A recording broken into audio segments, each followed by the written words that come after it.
Memasuki hari ke-11 perjalanan kirap Api PON ke-21 Aceh Sumut, obor Api PON telah tiba di Kabupaten Aceh Besar. Ya, kehadiran api sebagai tradisi tanda dimulainya perhelatan olahraga nasional ini disambut antusias ribuan warga dan pelajar di kabupaten setempat.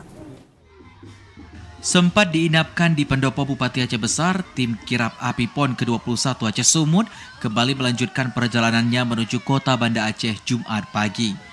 Pelepasan kirap ditandai penyerahan Api PON dari penjabat Bupati Aceh Besar kepada Syahrial, atlet asal Aceh Besar yang meraih emas di PON 2008 untuk nomor lompat tinggi. Ribuan pelajar maupun warga tampak antusias menunggu iring-iringan kirap Api PON yang melintasi sejumlah jalan protokol di Kota Janto. Hujan yang mengguyur tidak membuat pelajar yang telah menunggu sejak pagi beranjak dari tempat mereka menunggu. Antusias warga dinilai menjadi pertanda besarnya dukungan warga dan seluruh pihak atas suksesnya perhelatan olahraga nasional di Aceh dan Sumut. Atas dukungan semua pihak, baik pemerintah daerah, kemudian instansi PTK dan semua yang terlibat pada hari ini, kami anggap ini sebuah kesuksesan dari pemerintah Kabupaten Aceh Besar.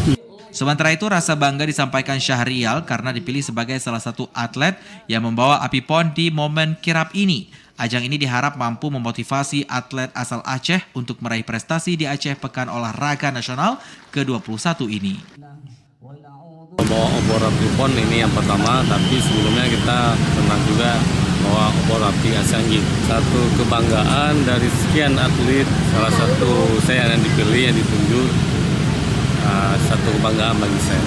Kirap Api PON tiba di Aceh Besar pada Kamis petang dan disambut di Kecamatan Lembah Selawah. Obor Api PON selanjutnya dibawa ke ibu kota Aceh Besar di Kota Janto. Dari Aceh Besar, Arman Koradi, TVRI melaporkan.